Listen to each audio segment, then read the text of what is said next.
Hi guys, today I'm going to do my June wrap up and July TBR. As you can see behind me, I am now back at home and I have a brand new bookshelf which I'm so happy with, and at some point soon I'll have a video going up of me organising those shelves, which I hope won't be boring and you guys actually enjoy, so look out for that. But today I'm going to do my wrap up and show you all the books I read in June. So I started the month by reading The Loneliest Girl in the Universe by Lawrence James. This is the art copy that me and Amy received. We were so excited. I'll put a picture of the proper cover up on the screen because it's absolutely gorgeous. If any of you are going to YAUC, the YA reading event in the UK, then you can actually pick up a finished copy of this book like 2 months early, so look out for that if you're going to YAUC. But if not, this book comes out in September and it's all about Romy Silvers, who is the only surviving member of a spaceship that's going to a new world where they're going to colonise it and set up a new world for everyone, but she is alone and she's basically drifting through space. She's 18 and she's very lonely and very bored, but then she gets told that there is another spaceship that's also going to the new planet, which can actually travel a lot quicker than her spaceship will, so it will catch up with her and then they will be linked and they will both go to the new planet together. So she's really looking forward to this new spaceship arriving and finally seeing some real life people, and she starts emailing the captain of this spaceship and they form a relationship, and that's all I really want to say about the story because it's a book that's really good to go into not knowing much, but it has a lot of twists and turns. It's very action packed, particularly at the end. And I really enjoyed this book. I couldn't put it down. I read it in like 2 days. I really liked Romy as a character and it was just really fast paced, even though like the first half not too much happened apart from learning more about Romy, but I really liked her as a character, so I really enjoyed that. And I just thought this was Lauren James's best book. Yeah, I really enjoyed it. I know Amy wasn't as much of a fan of it. I'm sure you'll see that in her wrap up, and we're hoping to do a discussion video nearer to the time of the book's release, and also a proper review will go up in September as well. But when this book comes out, I would highly recommend it if you like sci-fi or also kind of nerd culture, because she writes fan fiction and things, and it's just a really good book. It's really fast paced, and like I said, it might not be what you expect it to be, particularly at the end, so I just think it's a really good read. I'm so happy that I got to read it early. I think on Goodreads I gave this book 5 stars, but now I've had a little bit more time to think, I think it was maybe a 4 or a 4.5 because it did have its flaws, but I really enjoyed it. The next book I read is what I talk about when I talk about running, by Haruki Murakami. I don't actually have this book with me and I'm not sure where it's gone because I've just unpacked all of my books from uni finally, so the fact I can't find it makes me worried that there's another bag of books like lying around the house, which aren't going to fit on my shelves, so that's exciting.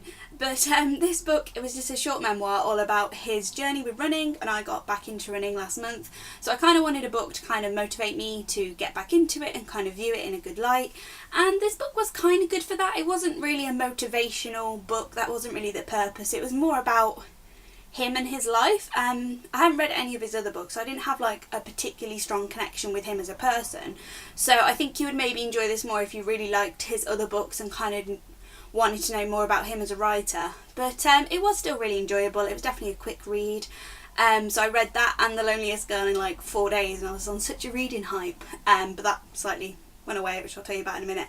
But yeah, this book was good. I don't think it's the best book to kind of motivate you about running because he does kind of say things like, oh, you're either a runner or you're not, and you know, this book isn't for motivational purposes, so it was a bit of a strange one, but I really liked his writing style, so it's made me want to pick up more of his books in the future. I think I gave that memoir 3 stars because it was fun, but it's not that memorable. And then the reason that my reading kind of slowed down is you'll see in my TBR I was very ambitious, and my plan was to read City of Heavenly Fire in the background of everything else. So I had the audiobook and I was like, I'll just listen to it while I'm getting on with all the other books I really want to read. But City of Heavenly Fire kind of took over my life for about 2 weeks. I absolutely adored this book. Like, once I started it, I just couldn't put it down. But then I did also have quite busy life things, like moving out of uni and results day and seeing my boyfriend in Cambridge, and when I'm with him I never read much. So this took me a while to read, probably about 2 weeks. But to be fair, it is like 730 pages long, but I'm so happy that I finally read this book because I've been reading the Mortal Instruments series for like 5 years now or something stupid, and I just struggle with series, and even though I really enjoyed it, I was reading like a book a year basically. So I kind of felt like I'd never get to the end, but I'm so glad I did, because I feel so connected to these characters since reading this and City of Lost Souls again, like it's back like when I started it.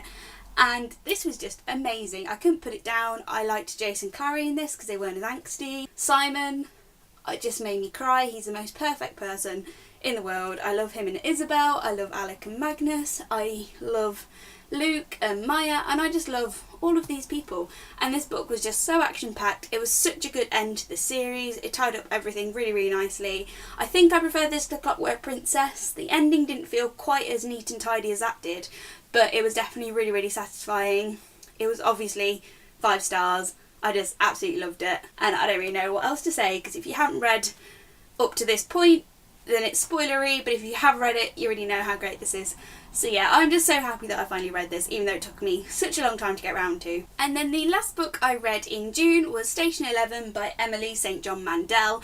I was actually intending to read this as part of the Reading Double Readathon set up by Maddie and B. I was going to read this and The Jungle by Pooja Puri because they have matching starry covers, but for some reason I thought it would be great, and I've had loads of time to read. But the weekend, the Saturday and Sunday that was the readathon, well, first the Saturday was the day after I went out celebrating my results with all my uni friends, so I was a bit hungover and very, very tired. So by the time I woke up, it was like midday already. I hadn't done any reading. My boyfriend was still there, so again, I wasn't really reading much, and I also had to pack for moving out the next day. So I just didn't read, because by the time I kind of stopped being hungover, had eaten food, had started packing, it was the end of the day basically. But I did start the audiobook for this while I was packing. I didn't listen to too much because I was talking to my boyfriend at the same time, but I did enjoy the little bit that I read. And then Sunday I had to move back home, so that meant packing up like the van and unpacking, and it was just a really busy weekend. And then even Sunday evening I was knackered and not particularly in the mood to read, so I totally failed the Reading Double Readathon.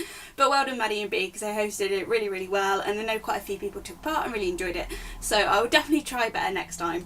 But anyway, yes, I was really excited to read this book. It's one that I've wanted to read for a really long time, and once I finally got the cover that I really like, I thought, right, now's the time to read it, because it's about Shakespeare and a flu epidemic, and I really love flu epidemic films and stuff. Like, it's one of my favourite things is when there's like a good virus film and everyone's just dying. I just really like those kind of films, and so I thought, that's great, it's that in a book but with Shakespeare, it's going to be wonderful.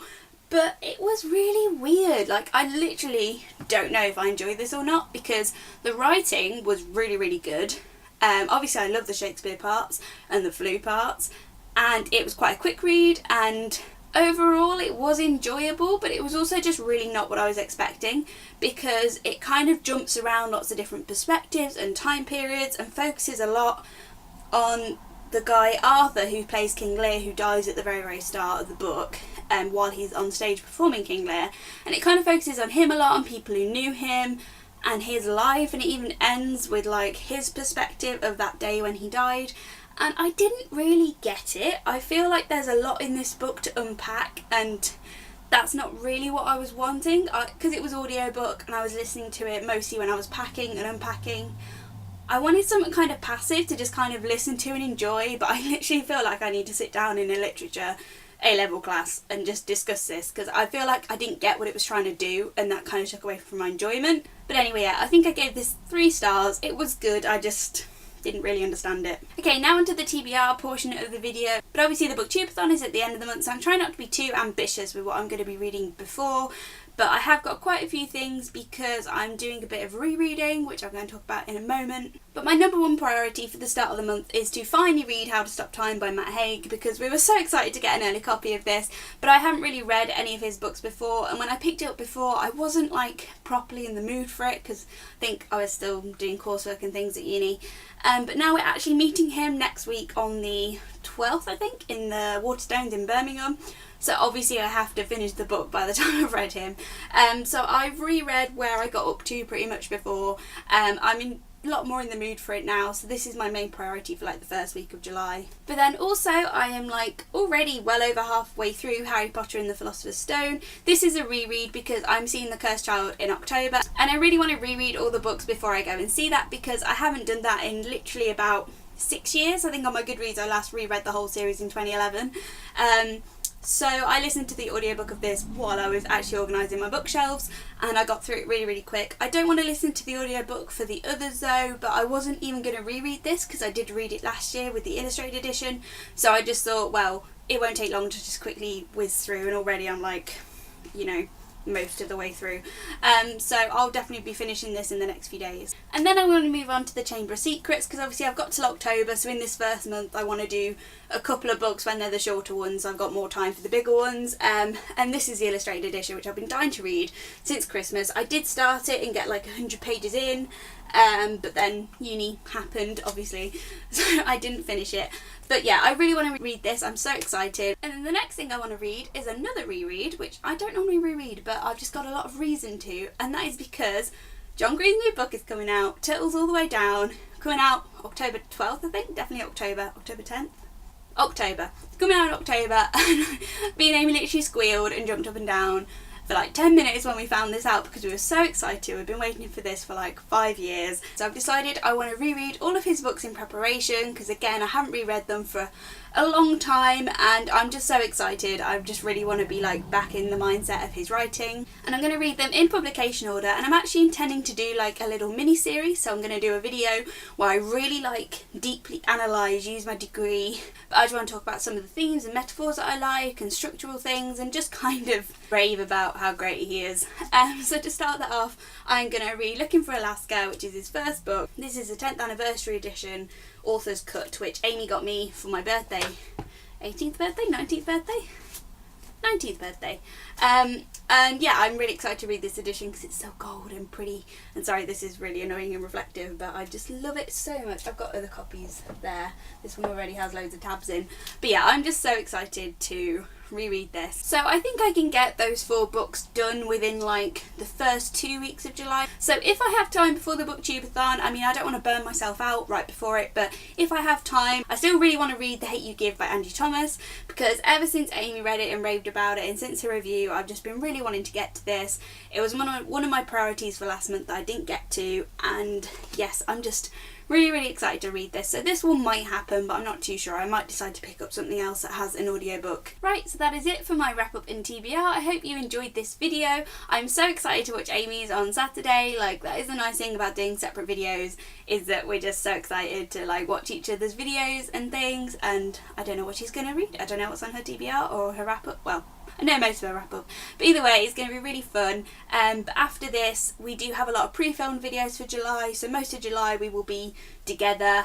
So it'll mainly be after the booktubeathon that things will feel really different, but we'll let you know more about that at the time. And if you're confused about why Amy's not here, then look at the changes to the channel video that went up last week.